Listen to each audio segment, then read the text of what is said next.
Hello friends, मी मानसी. तर आज आमच्याकडे येणार आहेत दोन्ही ताई. सकाळी लवकरच येणार होते म्हणून मी नाश्त्याला आज बनवली आहे इडली. फ्रेंड्स, तर आमच्याकडे आता येणार आहे, तर मम्मीने इडली बनवलेली आहे, पण अजून काय ते आलेच नाही. तर आमचा नाश्ता ब्रेकफास्ट. आणि उद्यापासून काय? एक्झाम. मंडेला मराठीची एक्झाम, उद्या सॅटर्डे, तर उद्या इंग्लिशचा पेपर असतं. मस्त. ते पण आणि पेपर पण. Oh no. आणि ट्यूसडेला तर मॅथ्स. टाईम आहे त्याला. खाऊन घ्यायचं पटपट, स्कूल टाईम झाला. तर आधीच्या व्लॉगमध्ये तुम्ही बघितलंच असेल की आमचं देवघर हे नवीन बनवलेलं आहे आणि जुनं आधीचं देवघर होतं ते या काउंटरवर ठेवलेलं होतं. कारण जे आधी बेडरूममध्ये देवघर होतं त्या जागेवरती आम्ही आता स्टडी टेबल बनवलेलं आहे. त्याच्यामुळे ते शिफ्ट करून किचनमध्ये आणलं होतं.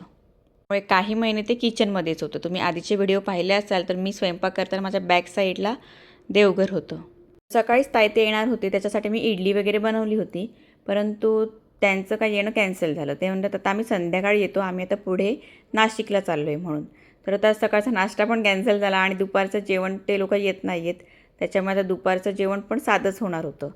वेळ आहे म्हटलं तर चला देवघराचं क्लिनिंगचं काम राहिलं आहे ते करून घेऊयात. तर आता आधीचे देव होते ते मी एक पांढरा वस्त्र घेतला आणि त्याच्यामध्ये जुन्या गणपतीच्या काही दत्ताच्या अशा फ्रेम होत्या मोठमोठ्या, मग त्या एका पांढऱ्या वस्त्रामध्ये मी पॅक करून वरती ठेवून दिल्या त्या आणि तेवढी जागा सगळी मी ते क्लीन करून घेतली.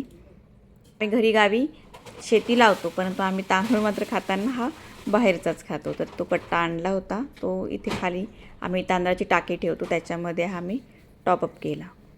त्याचा तांदूळ हा थोडा मोठा वाटतो आणि बाहेरचा विकत्रीचा आणलेला असतो तो थोडा छोटा असतो, त्याच्यामुळे आम्हाला जास्त करून बाहेरचाच तांदूळ आवडतो. तर पाहिलं तर तो जास्त पॉलिशचा असतो.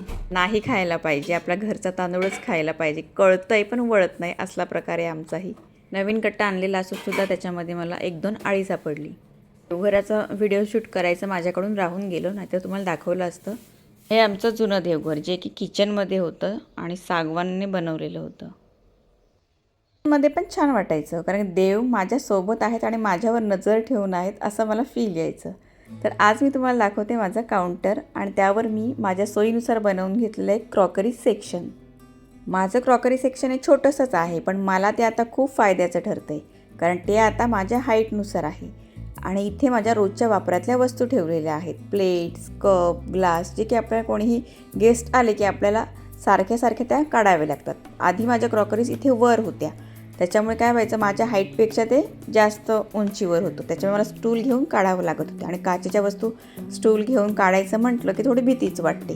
काढताना पडलं तर ती एक भीती, आणि वर असल्यामुळे थोडं काढायला पण मी आळस करायचे. आता कसं माझ्या हाईटनुसार झालेलं आहे, त्याच्यामुळे मी सहज जेव्हा लागते तेव्हा काढते, ठेवते. मला काही त्रासदायक ते आता वाटत नाही. ज्या काही गोष्टी मी नेहमी वापरत नाही त्या मी वरच्या सेक्शनला ठेवलेल्या आहेत. जुनं क्रॉकरी सेक्शन आहे त्यामध्ये ठेवलेल्या आहेत, आणि ज्या डेली यूजच्या आहेत त्या नवीन क्रॉकरी सेक्शनमध्ये मी ठेवलेल्या आहेत. आणि हे प्लेट स्टँड मी ऑनलाईन मागवलेलं आहे, त्याच्यामध्ये पण बऱ्याचशा प्लेट या ऑर्गनाईज होतात आणि काढायला पण इझी होतात. त्यानंतर इथे आमचे बास्केटमध्ये कांदे, बटाटे, लसूण या गोष्टी असतात. आणि मगाशी बघितल्याप्रमाणे तिथे तांदळाची टाकी ठेवलेली आहे आणि पिठाचे डबे आहेत माझे काही खालच्या काउंटरला.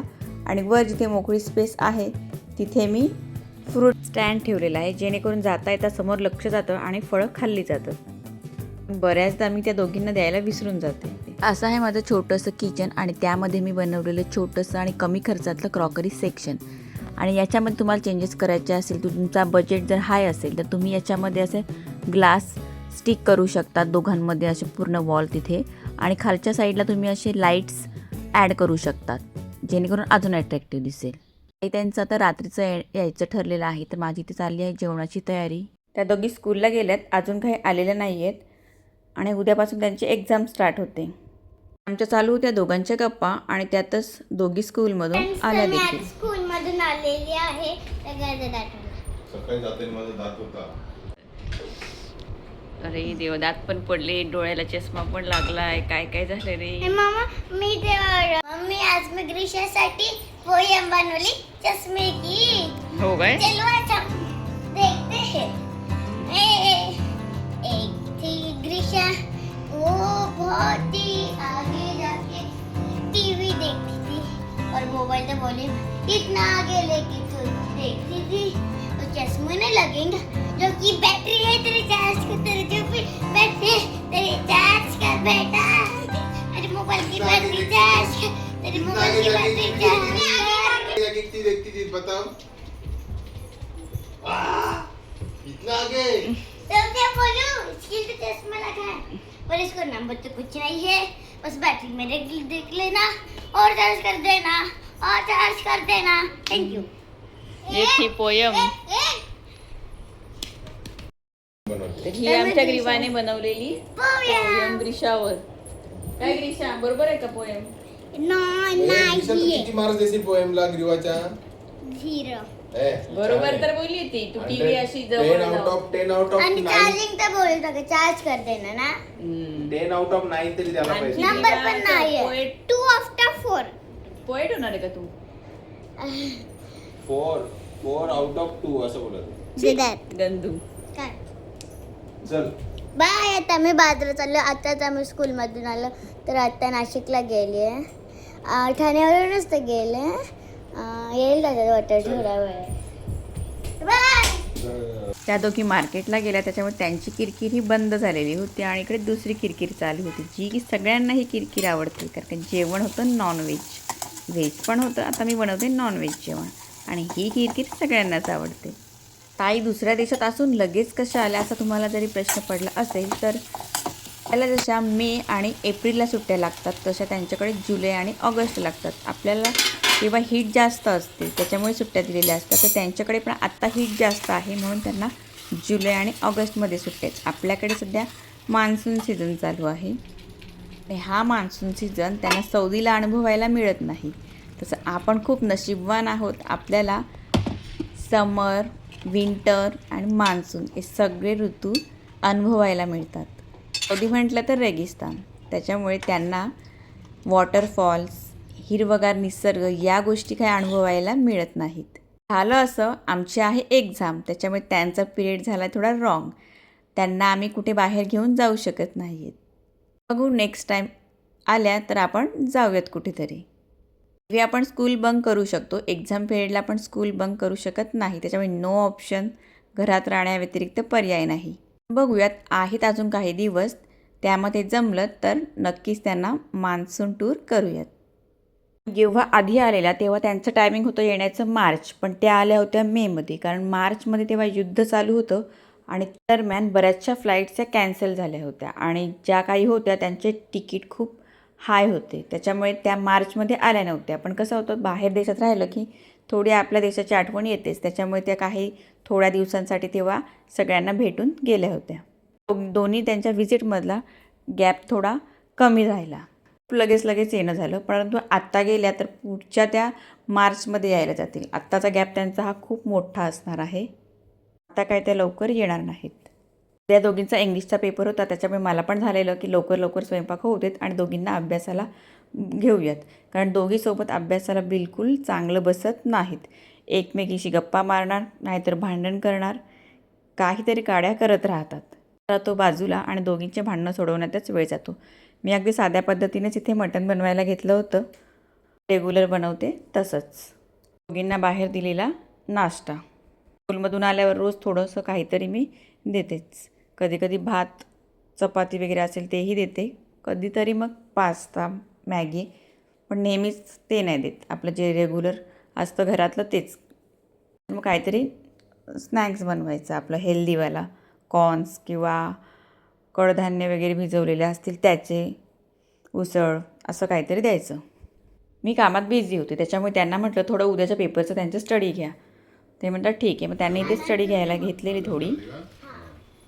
आमचं देवघर खूप छान वाटत होतं नवीनच आहे त्याच्यामुळे मला खूप अट्रॅक्ट वाटतं. बघा आता आपण इथे बसलो तर किती प्रसन्न वाटते बघायला पण देवघर हॉलमध्ये असल्यावर छान वाटते की नाही क्रिएटिव्हिटी वाटते की नाही बघितल्यावर. मधून घरात पाहुणे यायलाच पाहिजेत कारण पाहुणे यायचे असले की आपण घर अगदी क्लीन करतो. त्यानिमित्ताने का होईना आपलं घर अगदी नीटनेटकं होऊन जातं. अभ्यास घ्यायची हाऊस आणि त्यात पडला पाऊस. तो म्हणजे भाऊंचा आला फोन की मी येतो आहे घरी. लगेच अभ्यास ठेवला बाजूला. त्या दोघींनाही बरंच त्याही दोघी लागल्या लगेच खेळायला. त्यांची एक्झाम असते पण टेन्शन मात्र आपल्याला असतं. भाऊ आले लगेच. मग काय, दोघांच्या गप्पा चालू झाल्या आणि इकडे या दोघींच्या गप्पा. फायनली गिवाला ओरडून बसवलं माझ्यासोबत किचनमध्ये स्टडी करायला. इकडे बघा, इकडे ग्रीषा बसली आहे आणि इकडे ग्रीवा बसली आहे आणि मग मी स्वयंपाक करते. पप्पा बाहेर गप्पा मारतात. तर अर्धा तासात आत्ता येईल तोपर्यंत आम्ही आमचा होमवर्क म्हणजे इंग्लिशचा पेपर आहे ते करून आता घेतो. करतोय. देवी वाटते ना. स्टडी राहिली बाजूला आणि ही मला ऑब्झर्व करत बसली. नंतर म्हटले मम्मी किचनमध्ये गरम होते, मी बाहेर जाऊन बसते. आणि बाहेर ही अभ्यास करता करता झोपून गेली. अभ्यास ठेवला आणि सरळ सरळ झोपून घेतलं होतं. आणि या इंग्लिशच्या पेपरसोबतच होता आमचा ड्रॉइंगचाही पेपर. कॉम्पिटिशन होतं आणि त्याचं आम्ही पार्टिसिपेट झालेलं होतं. आधी मला असं वाटेल फक्त त्याच्यामध्ये कलरच करायचा आहे की काय. नंतर समजलं की ते कलर नाही करायचं, ते पिक्चर ड्रॉ करायचं आहे. ॲटलिस्ट म्हटलं ना काहीतरी ड्रॉ तर करता आलं पाहिजे. मग तिला मी बेसिक नॉलेज देत होती की कसं काढायचं, काय करायचं. हिचं लक्ष कॅमेऱ्यामध्ये. विवाला म्हटलं तुला झोप येते तर स्टडी ठेवून दे आणि ड्रॉइंग कर, तेवढंच तुझी झोप उडून जाईल. म्हणजे ब्रिज असतो बघा, तो एक ब्रिज तिथे आहे ते त्याच्या पुढे गेले ते आता बघू खूप रात्र झालेला आहे. आता जायच नाही मी ते इंग्लिशचा पेपर करेन म्हणजे अभ्यास करायला. किंवा काय तिथे अभ्यास नाही करू शकत म्हणजे मम्मी राहते. मी माझं करते स्टडी. काय बडबडे, एवढी स्टडी गेली हे पळून आली अभ्यास करायचा ना. मी तुम्हाला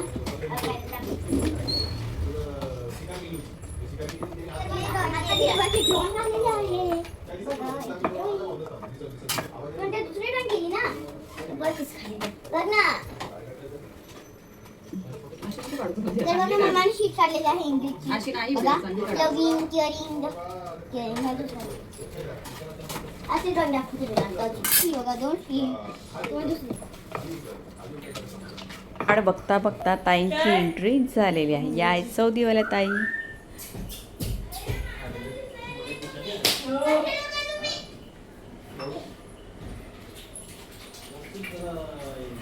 भारवी दीदी,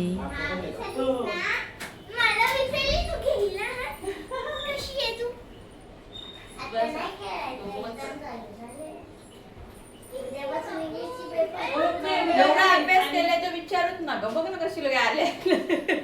आम्ही खाल्लो आता कशी लागे बोलते आले. ओ छान ग मंदिर, वाव सही वाटतंय. ये ये ये तिला जर बेडवर टाकते तिला बरं वाटतं. माझ्या जरा चपाती दोनच राहिले.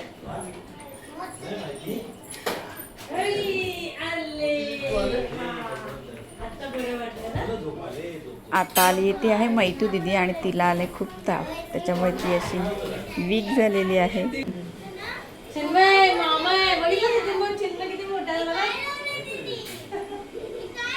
हा ताईंचा मुलगा. ए लक्ष द्या, ती कुठे कुठे फिरते. कधी आली तू? परवा. ताई त्यांचा पण दिवसभर प्रवास खूप झाला त्याच्यामुळे थकले होते सगळेच. भाऊ खूप दिवसांनी भेटले होते त्याच्यामुळे सगळ्यांच्या इथे गप्पा टप्पा थोड्या चालू होत्या. आणि मैतू दिदीला खूप थकवा आलेला त्याच्यामुळे तिने झोपून घेतलं होतं.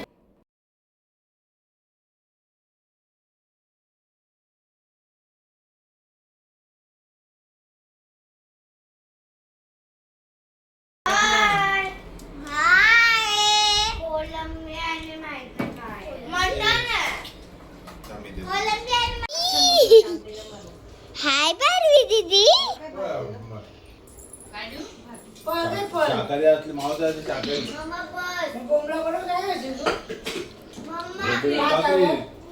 हे दोघं इथे मम्मी आणि आत्याचे आणि आतमध्ये श्रीषाचे इथे जेवण करतात आणि आमच्याही मागं जेवण झालेलं आहे. ग्रीष्म